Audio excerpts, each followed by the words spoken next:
of same types object is called class। तो आपका जो भी आप ऑब्जेक्ट है, मिसाल के तौर पे अगर आप ये कहते हैं कि अजान एक ऑब्जेक्ट है, आप ये नहीं कह सकते कि जो चेयर है वो सेक्शन 2A का एक ऑब्जेक्ट है, नो। तो सेम टाइप के जो होते हैं ऑब्जेक्ट्स वो मिलके क्या बनाते हैं, क्लास बना रहे होते हैं। A class is a user defined data type। ये एक यूजर डिफाइंड डाटा टाइप है that specifies, ये जो स्पेसिफाई करती है हाउ ऑब्जेक्ट्स, जो उसके ऑब्जेक्ट्स हैं of its time can be created and used. ये एक यूजर डिफाइंड डाटा टाइप्स है जो इस पर्पज के लिए यूज हो रही है। जो आप ऑब्जेक्ट बना रहे हैं वो कैसे यूज होंगे आपकी ऑब्जेक्ट ओरिएंटेड प्रोग्रामिंग के अंदर।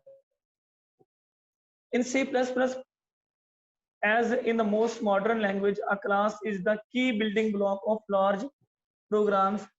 ये जो क्लास आप डिफाइन करते हैं ये आपका बिल्डिंग ब्लॉक्स होता है। इसी पे ही कोई भी, मैंने कल भी आपको बताया था कि आपके सारे के सारे प्रोग्रामिंग जो होगी वो इसी पे ही ऑब्जेक्ट ओरिएंटेड में क्लास के साथ ही आप करेंगे। And very useful for small ones as, ये जो क्लास होती है जब आप बड़ा सा सॉफ्टवेयर बनाना होता है तो प्रोसीजरल लैंग्वेज जो होती है वो काम वहां पे नहीं आती, तो उस चीज के लिए आप ऑब्जेक्ट ओरिएंटेड प्रोग्रामिंग यूज करते हैं। अब यहाँ पे लिखा हुआ है कुछ टर्मिनोलॉजीज आपको याद रखनी चाहिए। ये वो चीजें हैं जो 4 पिलर्स हमने पढ़े थे। इनहेरिटेंस क्या होती है, पॉलीमॉर्फिज्म क्या होती है, और एब्स्ट्रक्शन क्या होती है, और इनकैप्सुलेशन क्या होती है। तो ये चारों की चारों चीजें हम बाद में डिस्कस करेंगे, क्योंकि ये तब आपको समझ आएगी जब आपने वो किया होगा, इसकी प्रैक्टिकल इम्प्लीमेंटेशन की होगी। जब आपको प्रैक्टिकल इम्प्लीमेंटेशन नहीं आएगी, आपको इसकी अंडरस्टैंडिंग नहीं आ रही होगी। वैसे मैं समझा बता देता हूँ, लेकिन अगर आपको कोई इसमें 4 पिलर की समझ नहीं आती है तो इसमें कोई परेशानी वाली बात नहीं है। अच्छा, इनहेरिटेंस क्या होती है? इनहेरिटेंस का मतलब ये होता है रीयूजेबिलिटी। अगर कोई चीज पहले से मौजूद है उसको यूज करना, कोई चीज पहले से मौजूद है उसको यूज करना। अगर कोई आपसे ये पूछे इनहेरिटेंस वर्ड निकला है, जो इनहेरिटेंस का असल अगर मैं मतलब लूँ तो उसका क्या मतलब होता है? विरासत सर। विरासत। विरासत चलना। इसका मतलब है आप कोई चीज इनहेरिट करते हैं, कोई चीज इनहेरिट करते हैं। मिसाल के तौर पे आप बाज आप देखे होंगे बच्चे वैसे भी हैं जिनके जो बाल है वो वाइट हो जाती है बचपन से, मतलब अभी वाइट हो जाते हैं छोटी सी उम्र में। उसकी वजह क्या होती है कि वो कुछ इनहेरिटेड चीजें होती हैं। और होता क्या है, जो भी पूछे आप ये कह यार ये तो इनहेरिटेड चीज है, ये तो मतलब इनहेरिटेड है। तो इसी वजह से इनहेरिटेंस ये होती है कि आपने एक क्लास बनाई है, आपने एक क्लास बनाई है, पेरेंट क्लास बनाई है। अब आपने एक क्लास बनाई जिसका नाम आपने कोई भी लगा दिया। मिसाल के तौर पे मैं आपको ये बता देता हूँ, आपने एक क्लास बनाई ह्यूमन की। ह्यूमन के अंदर मेल भी आती है और फीमेल भी आती है, दोनों आते हैं ना।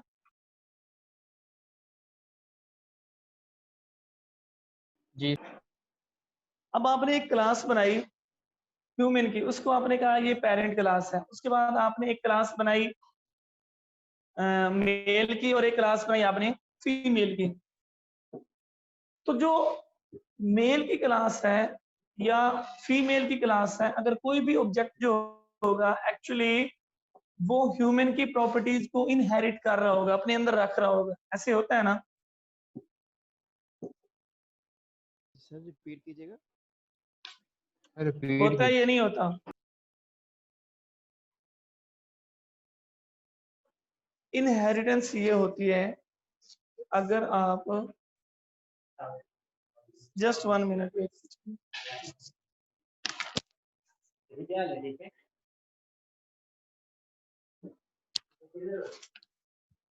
जी, अब ये देखिए, आपने एक क्लास बनाई, सपोज ह्यूमन की एक क्लास बनाई। ह्यूमन की क्लास बनाने के बाद आपने कुछ एट्रीब्यूट्स और कुछ फंक्शंस उसके अंदर डिफाइन कर दिए, समझ आ गई ह्यूमन की। आपने एक और क्लास बनाई जिसका नाम था मिसाल के तौर पे मेल, एक और क्लास बनाई चाइल्ड, वो चाइल्ड क्लास। अब जो मेल है वो ह्यूमन की एट्रीब्यूट्स को और फंक्शंस को एक्सेस कर सकती है, कर सकता है, ठीक है, समझ आई। इस चीज को बोलते हैं इनहेरिटेंस। मतलब ये कि जो मेल है वो कुछ चीजें, कुछ एट्रीब्यूट्स, कुछ फंक्शंस इनहेरिट कर रहा है अपनी पेरेंट क्लास से, अपने अंदर वो चीजें रख रहा है अपनी पेरेंट क्लास से, अपने बाप से। मिसाल के तौर पे यही जो आपको विरासत मिलती है ये वही होती है ना, कि आप अपने बाप की कुछ चीजें आपको मिल रही होती हैं, आपके हिस्से में आ रही होती है। इनहेरिटेंस भी प्रोग्रामिंग में यही होती है कि when one object acquires all the properties and behavior of parent object,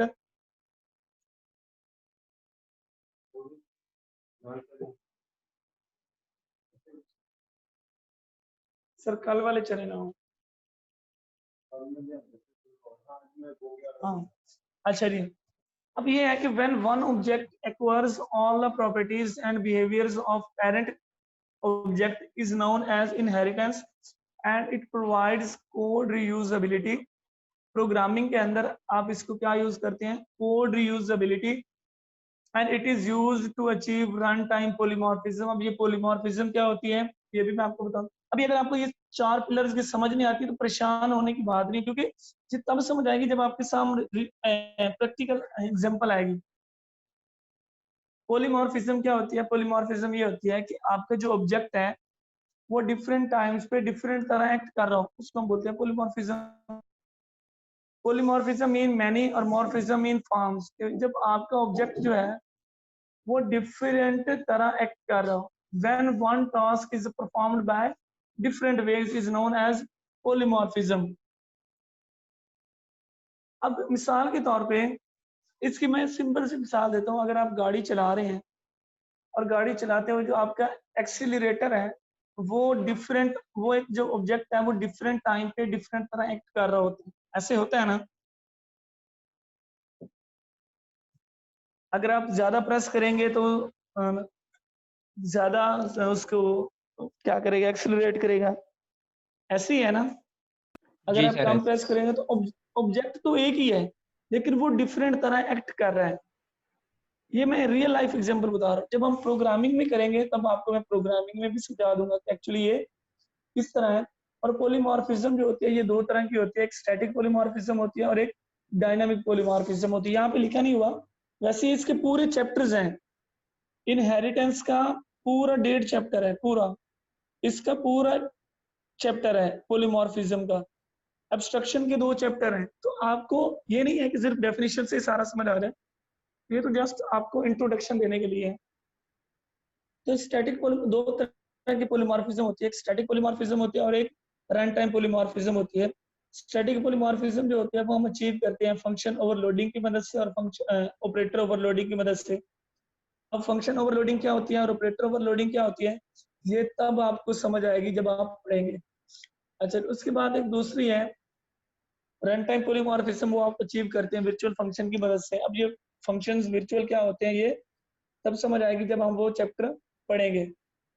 अब एब्स्ट्रक्शन क्या होती है ये आपको डेफिनेशन में आपको समझा देता हूँ। एब्स्ट्रक्शन जो होती है ये होती क्या है ये मैं समझा देता हूँ। ये कैसे होती है ये मैं आपको जब आपका सिलेबस में ये आएगा तब मैं आपको समझाऊंगा।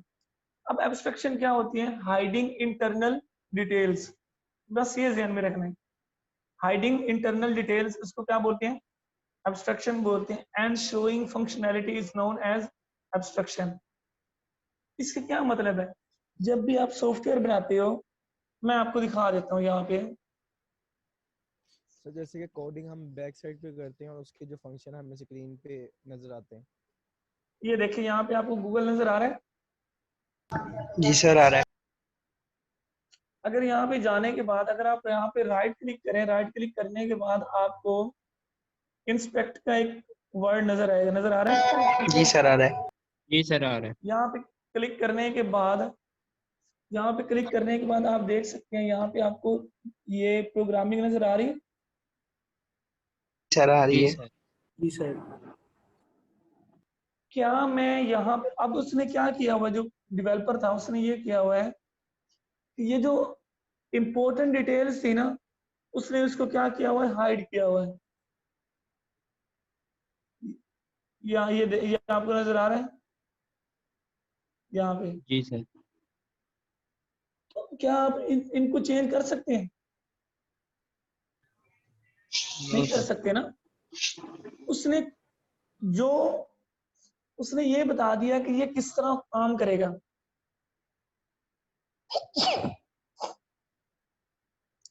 उसने आपको ये बता दिया कि आप यहाँ पे कुछ भी लिखेंगे तो ये एक्चुअली आपका कोई भी काम कर रहा है, ठीक है।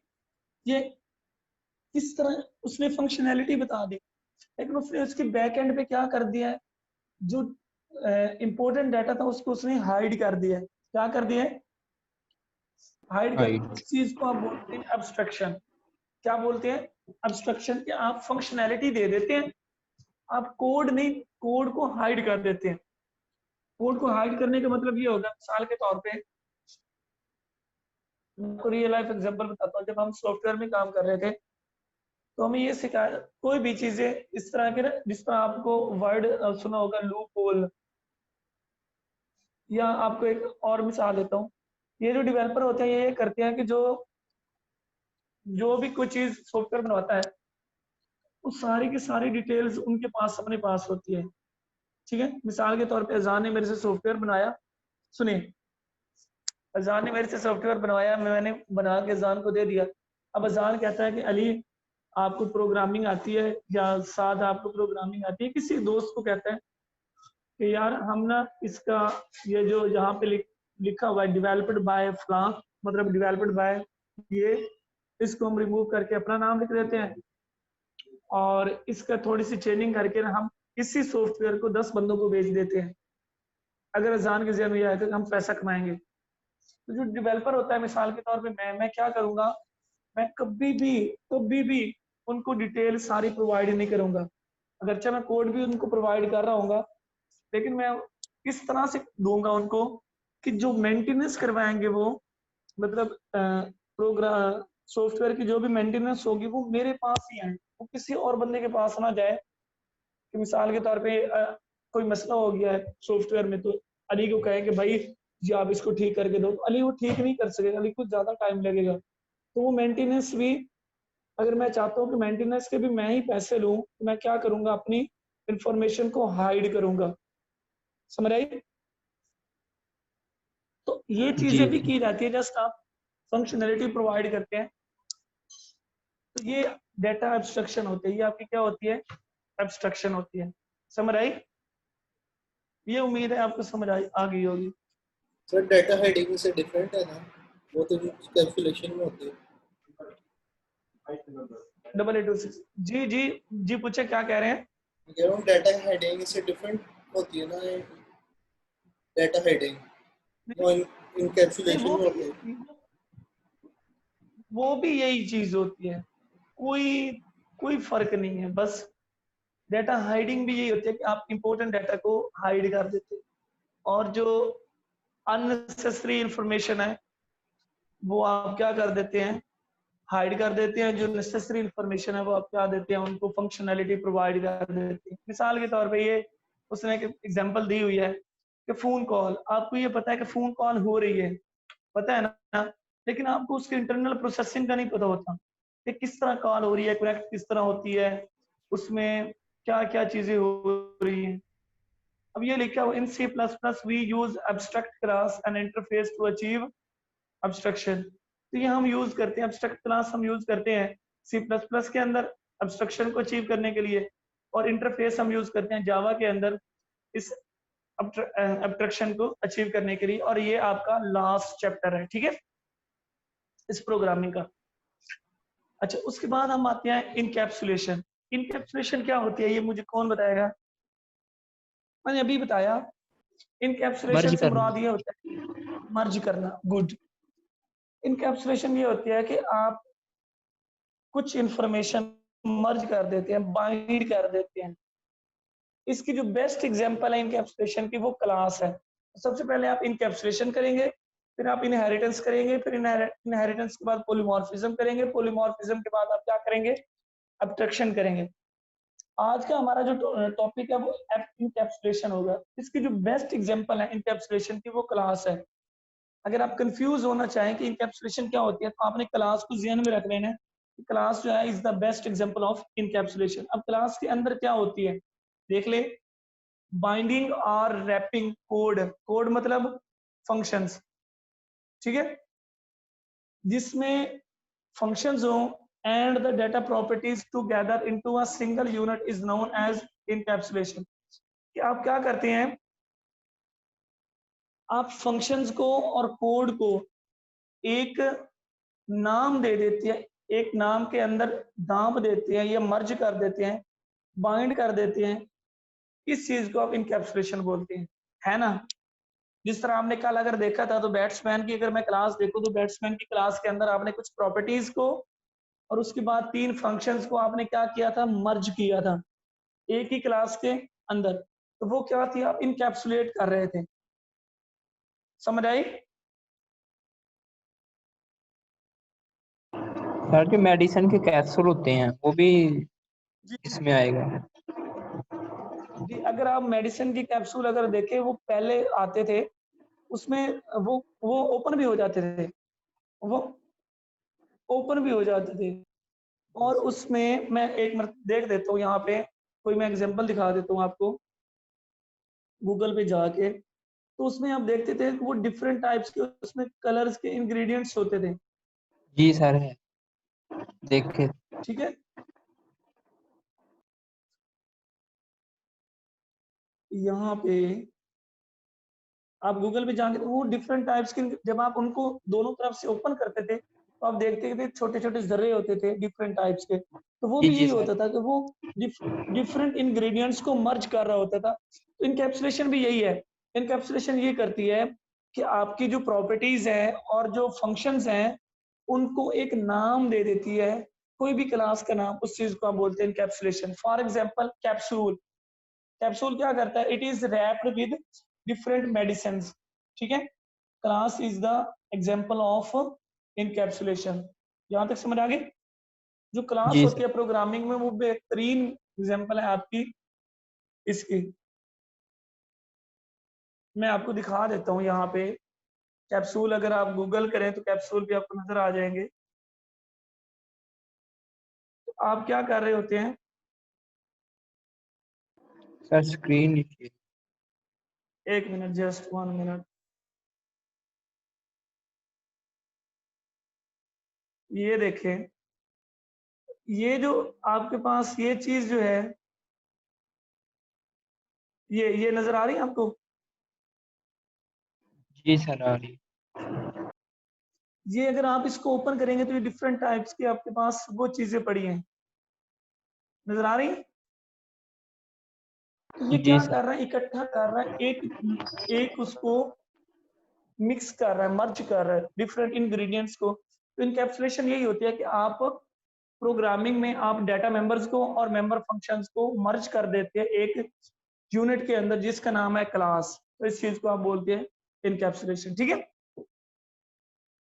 अच्छा जी जी, सर। उसके बाद मैं आता हूँ, इनकैप्सुलेशन की भी मैंने बता दिया, डाटा एब्स्ट्रैक्शन की भी बता दी, इनहेरिटेंस की अगर आपको समझ नहीं आई तो कोई बात नहीं है, आज से हमने पढ़ना है। अच्छा जी, ऑब्जेक्ट क्या होता है ये आपको पता है, ऑब्जेक्ट क्या होता है, ये आज टर्मिनोलॉजीज हम पढ़ रहे हैं तो हम यूज करें। ऑब्जेक्ट ऐसी चीज है जो कुछ एट्रीब्यूट्स रखती हो। It is an entity that combines data, मतलब प्रॉपर्टीज उसके पास हो, एलिमेंट्स हो, फील्ड्स हो या डाटा मेंबर्स हो, ये सारे के सारे एक चीज का नाम है। ये क्या है, एक चीज का नाम है। And actions function method performed on the data that act on a data in a single unit, इस चीज को आप ऑब्जेक्ट बोलते हैं। अच्छा, ऑब्जेक्ट वो चीज है जो कुछ खसूसियत रखता हो और कोई एक्शन परफॉर्म कर सके, उस चीज को आप ऑब्जेक्ट बोलते हैं। अली जो है वो एक ऑब्जेक्ट है, जान जो है वो एक ऑब्जेक्ट है, ये ध्यान रखिएगा। एट्रीब्यूट्स, एट्रीब्यूट्स क्या होती हैं, वो डाटा वेरिएबल्स जो आप क्लास के अंदर डिफाइन करते हैं, उस चीज को आप क्या बोलते हैं, मेंबर वेरिएबल्स बोलते हैं या डाटा मेंबर्स बोलते हैं या एट्रीब्यूट्स बोलते हैं। यही हमने कल डेफिनेशन पढ़ी थी ना। अच्छा जी उसके बाद है मेंबर फंक्शंस। वो फंक्शन जो आप क्लास के अंदर डिफाइन करते हैं उस चीज को आप क्या बोलते हैं, मेंबर फंक्शन बोलते हैं या मेथड्स बोलते हैं। ठीक है, समझ आई? Yes sir. अच्छा जी, अब अगर मैं ये बात करूं कि ये एक एग्जांपल है, इसमें एट्रीब्यूट जो है वो साइड है, क्या है आपको नजर आ रही है?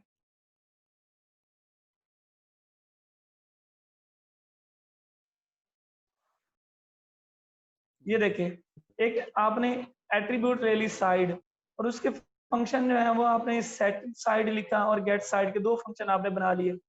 ये फंक्शन कैसे पता चला? क्योंकि यहाँ पे रिटर्न टाइप भी है, यहाँ पे भी रिटर्न टाइप और इसकी बॉडी है। तो ये आपको पता चला कि जो ऑब्जेक्ट की डाटा आइटम है वो साइड है और ऑब्जेक्ट के जो मेंबर फंक्शंस हैं वो क्या है आपके पास, सेट साइज है जो साइज को सेट करते हैं और गेट साइज है जो ये काम करता है वैल्यू वापस दे रहा है।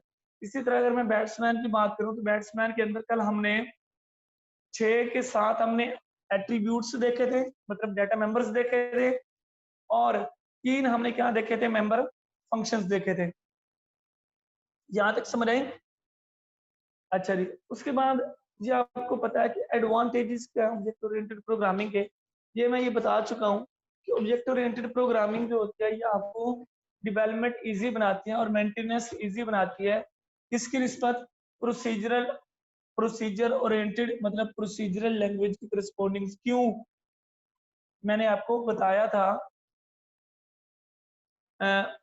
Procedural language program it is not easy to manage if the code grows as project size grow.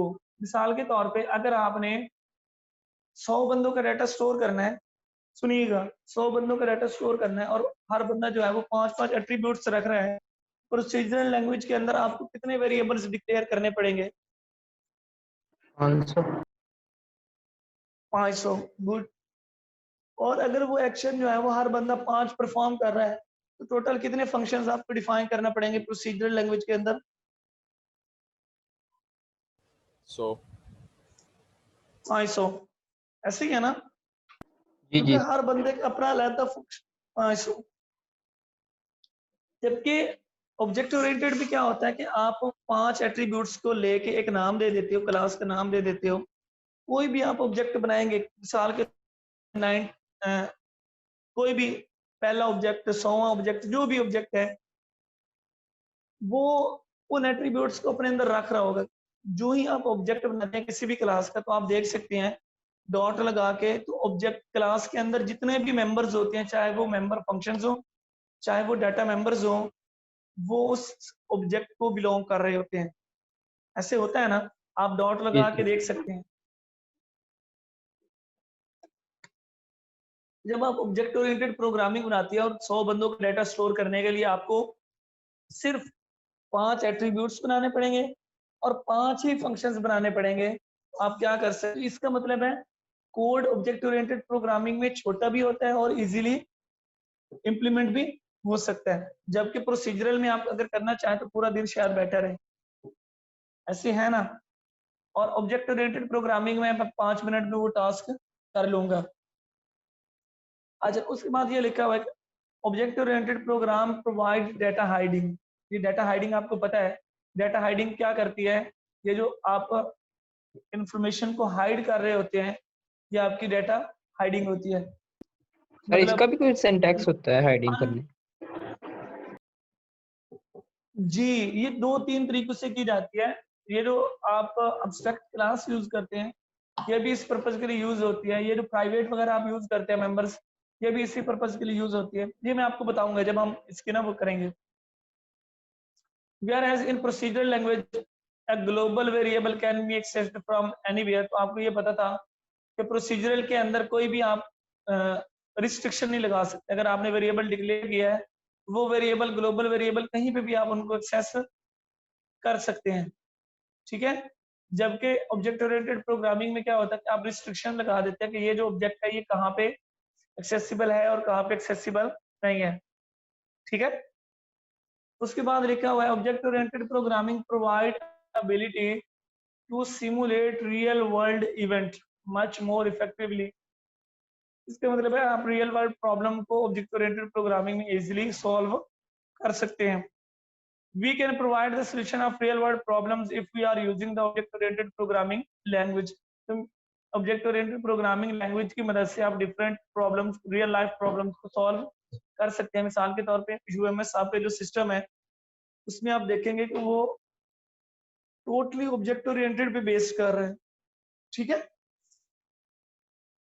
तो क्योंकि उसमें डाटा जो स्टोर हो रहा है वो किसका हो रहा है, ऑब्जेक्ट के करस्पॉन्डिंग हो रहा है.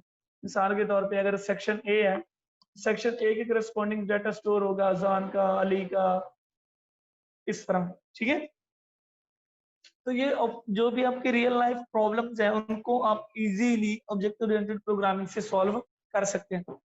अब उसके बाद होता है डाटा हाइड क्यों करते हैं, ये मैंने अभी आपको बता दिया. प्रोग्रामर क्या करता है कि भाई जो सॉफ्टवेयर वो बना रहा है वो यही कहेगा कि भाई मैंने जो डाटा मैंने बनाया है वो किसी और को समझ ही ना आए. मेरी लॉजिक्स है, मिसाल के तौर पे इसकी सिंपल मिसाल देता हूँ. एक डेवलपर था, मैंने अजान से एक टास्क बनवाया. मैंने अजान को कहा मुझे ना एक साइट बना के दो, ये सॉफ्टवेयर बना के दो. अजान ने कहा ठीक है मैं बना के देता हूँ. मैंने कहा ये मेरी रिक्वायरमेंट है. अब मैंने रिक्वायरमेंट्स बता दी, अजान देखता रहा. अब बाज़ रिक्वायरमेंट्स ऐसे होते हैं जो आपको सोचने पे काफी टाइम लगा देते हैं. कोई ऐसे मैंने लॉजिक्स बताए, कोई ऐसा सॉफ्टवेयर बनाया जिसमें काफी टाइम लग गया और अजान को तकरीबन सॉफ्टवेयर इम्प्लीमेंट करते करते 20-25 दिन लग गए. अब क्या अजान ये कहेगा कि वो सारा का सारा जो कोड है वो मुझे भी समझ आए, क्योंकि मैं प्रोग्रामिंग तो समझ सकता हूँ. अजान कभी नहीं चाहेगा. क्यों? अगर मैं वही कोड समझ सकता हूँ और अजान कहे कि ठीक है मैं कोड आपको दे देता हूँ, तो मैं क्या करूंगा, एक ही दिन के अंदर लोगों को वही टास्क बना बना के देता रहूंगा. ऐसे ही करूंगा ना. अगर किसी और को चाहिए तो मैं तो अपना वो काम स्टार्ट कर दूंगा, क्योंकि मुझे प्रोग्रामिंग की समझ आ गई है. उसने बना बनाई लॉजिक्स दे दिया मुझे. लॉजिक्स बनाने के बाद मैं क्या करता हूँ, उसमें थोड़ी सी मॉडिफिकेशन करता हूँ, दे देता हूँ. तो जो भी डेवलपर होता है वो क्या करता है, वो डाटा हाइड कर देते हैं. ठीक है, और इस तरह की एक सर प्रोटेक्शन भी होती है कुछ डाटा. जी सर आपको डाटा हेडिंग के बारे में भी कि आप भी जानते होंगे कि तो फिर आप उसे ब्रेकअप नहीं कर सकते जहाँ पे उसने लगाया होगा वेरी डाटा हेडिंग. गुड. जी वेरी गुड. ये हम जब भी सॉफ्टवेयर डेवलप करते हैं तो उसमें एक वर्ड होता है लूप होल का, या हम उसको दूसरा नाम देते हैं एंट्री गेट भी बोलते हैं उस चीज को ना.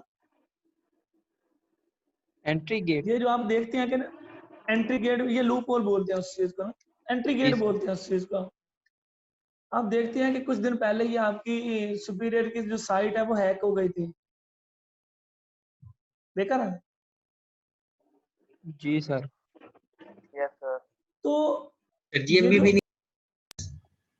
जी आप हैक तो कर सकती हैं, चीज को हैक तो कर सकते हैं उसको, लेकिन आप उसके अंदर जो डाटा है उसको चेंज नहीं कर सकते. ठीक है, तो फिर सर वो उन्होंने हैक ये किए किया. का क्या फायदा. यस ओके मैं बता देता हूँ उसका ये फायदा है कि आप उसके अपनी मर्जी से इंफॉर्मेशन प्लेस कर देते हैं. अपनी मर्जी से इंफॉर्मेशन प्लेस कर सकते हैं आप. उसमें कोई भी चीज डाटा उससे एक्सेस कर सकते हैं. डाटा एक्सेस का मतलब क्या है कि मिसाल के तौर पे जो उनका डेटाबेस था उसमें से डाटा उन्होंने ले लिया. उन्होंने ये नहीं कर सकते कि वो मिसाल के तौर पे उसके सॉफ्टवेयर का जो प्रोग्रामिंग है उसका सारा स्ट्रक्चर ही चेंज कर दें. ऐसा नहीं हो सकता. ठीक है, जी सर. हैक और चीज होती है, डाटा को अपनी तरफ से करना वो एक और चीज होती है. जी तो सर. इसी तरह के लूप होल्स को इसी वजह से प्रोग्रामर अपने अपने हिसाब से एंट्री गेट रखते हैं, और वही एंट्री गेट जो हैकर होते हैं वो वही एंट्री गेट को ढूंढते हैं, और वही ढूंढने के बाद उसको क्या करते हैं, हैक कर लेते हैं.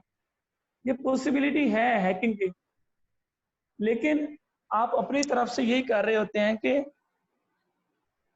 जो भी मेंटेनेंस हो, ये कोई भी सिक्योरिटी के लिए आप यूज कर सकते हैं, कोई आम बंदा उसको एक्सेस ना कर सके. तो आप क्या करते हैं, डाटा को हाइड कर देते हैं. ठीक है, इसको प्रोटेक्शन के लिए भी यूज करते हैं और इसको एज अ ये चाहते हैं, डेवलपर चाहेगा कि भाई इसकी मेंटेनेंस जो है वो मेरे से ही हो और मैं मेंटेनेंस के पैसे मैं ही लूँ। तो इसी वजह से आप देखते हैं कि जो भी सॉफ्टवेयर डेवलप होता है तो वो कंपनी डेवलपमेंट के बाद जो मेंटेनेंस करवाती है वो भी किसी बंदे से ही करवाती है, और जो उसमें आगे फर्दर मॉडिफिकेशन करवाती है, मिसाल के तौर पे साल के बाद उन्होंने कोई और फीचर ऐड करना है तो वो भी उसी बंदे से करवाएगी जिसने साइट को डेवलप की है।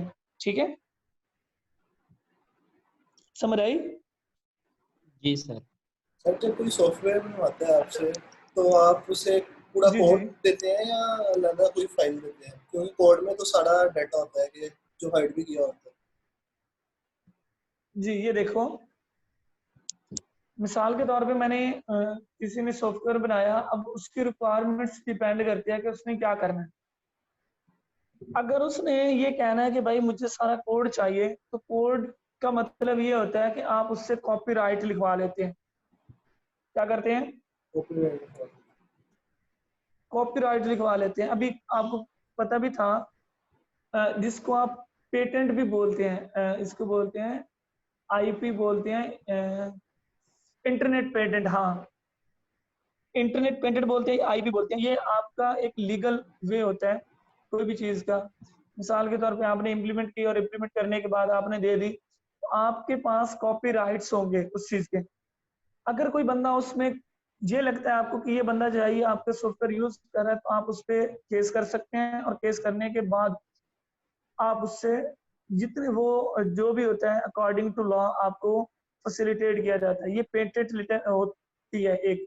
ठीक है, आईपी इसको बोलते हैं, इंटरनेट पेटेंट बोलते हैं। ये क्या बोलते हैं, ये मैं आपको दिखा देता हूँ। ये वर्ड आईपी होता है, लेकिन हम इसका प्रॉपर नेम क्या होता है?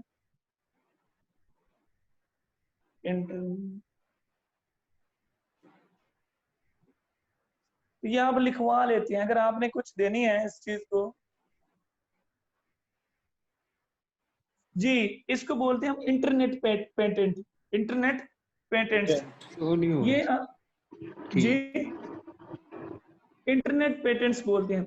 या लिखवा लेते हैं। मिसाल के तौर पे मैं आपको सिंपल मिसाल दूं, क्या कोक वालों का लोगो जो है वो कोई और फॉलो कर सकता है? हालांकि वो तो पब्लिक है ना, जी सर। तो वो हर कोई यूज नहीं कर सकता। इसी वजह से जब आप कोई भी मूवी देखते हैं तो वहां पे लिखा होता है कि कॉपीराइट्स। तो आप स्क्रिप्ट चोरी नहीं कर सकते, किसी भी मूवी का स्क्रिप्ट चोरी नहीं कर सकते। वो आप पे केस कर सकता है। ठीक है, इसी तरह की ये चीजें होती हैं। जब आप डेवलपमेंट में जाएंगे तो ये चीजें आपको सिखाई जाती हैं। ये नहीं समझ आई? नहीं सर, सर नहीं समझ आई। जी, सर नहीं आई समझ। बोलेंगे तो सर ही पता आगे चलेगा समझ। ना। अच्छा, क्लास क्या होती है? क्लास आपको पता है कलेक्शन ऑफ ऑब्जेक्ट्स होता है। ठीक है, अच्छा जी उसके सर। बाद क्लास डिक्लेयर कैसे करते हैं? क्लास को डिफाइन करने के लिए क्या तरीका है? सबसे पहले आप क्या लिखते हैं? कीवर्ड, क्लास कीवर्ड लगाते हैं। क्लास कीवर्ड के बाद आप क्या लगाते हैं? क्लास का नेम लगाते हैं, और उसके अंदर आप कोई भी डिक्लेरेशन करते हैं। डिक्लेरेशन क्लास के अंदर कितने मेंबर्स होते हैं? कितनी तरह के मेंबर्स होते हैं? एक तरह के। दो तरह के मेंबर्स होते हैं। कितनी तरह के मेंबर्स होते हैं? तो कौन कौन से? एक डाटा मेंबर्स होते हैं और एक मेंबर फंक्शंस होते हैं। मेंबर दो तरह के फंक्शन। मेंबर्स होते हैं, डाटा मेंबर्स होते हैं और मेंबर फंक्शंस होते हैं। डाटा मेंबर्स कौन से होते हैं? वो वेरिएबल, वो एट्रीब्यूट्स जो आप क्लास के अंदर डिफाइन करते हैं उनको आप क्या बोलते हैं? डाटा मेंबर्स बोलते हैं। और वो एक्शंस, वो फंक्शंस जो आप क्लास के अंदर डिफाइन करते हैं उनको क्या बोलते हैं? मेंबर फंक्शंस या मेथड। एवरी क्लास या every structure should and with a semicolon. ठीक है, ये सेमीकोलन पे एंड होने चाहिए। अब कल मैंने आपको बताया कि स्ट्रक्चर में और क्लास में बेसिक फर्क क्या है।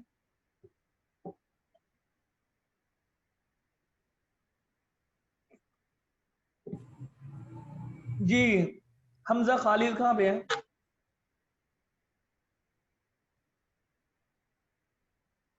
जी हमजा खालिद आप हैं?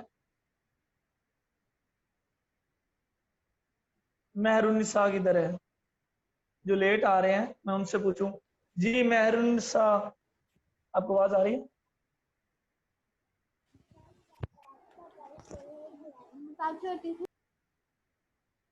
ये जीआर लगता है सोई रहती है। जी उसके बाद आपको आवाज आ रही है मेहरुन्निसा? जी सर आ रही है। जी सर आगे आ रही है आवाज। मेहरुन्निसा की तो नहीं आ रही ना? अच्छा उसके बाद जी अली हसनैन आप बता दें स्ट्रक्चर में और क्लास में बेसिक डिफरेंस क्या था? सर मैंने कल क्लास में ली। सर मैं बताऊं? ओके सर मैं आपको जी बताएं। बताऊं सर ये जो स्ट्रक्चर होते हैं ये इसके सारे जो मेंबर होते हैं वो पब्लिकली बाय डिफॉल्ट होते हैं।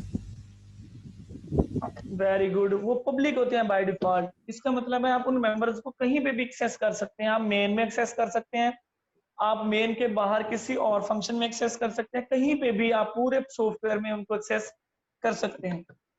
जी अच्छा अजान स्क्रीनशॉट जी आपने सर। ले लिए इस सेशन? जी सर ले लिया।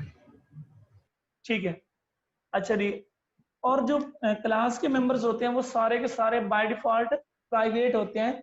प्राइवेट का मतलब ये होता है कि आप उनको सिर्फ और सिर्फ उस क्लास के अंदर यूज कर सकते हैं, आप उनको उस क्लास के बाहर कहीं पे यूज नहीं कर सकते। तो ये एक एग्जांपल दी हुई है, कल मैंने आपको इम्प्लीमेंटेशन उसकी करके दिखा भी दी थी। ये स्ट्रक्चर की एग्जांपल है और ये इंट्रोडक्शन टू क्लासेस है। ये प्राइवेट मेंबर्स क्या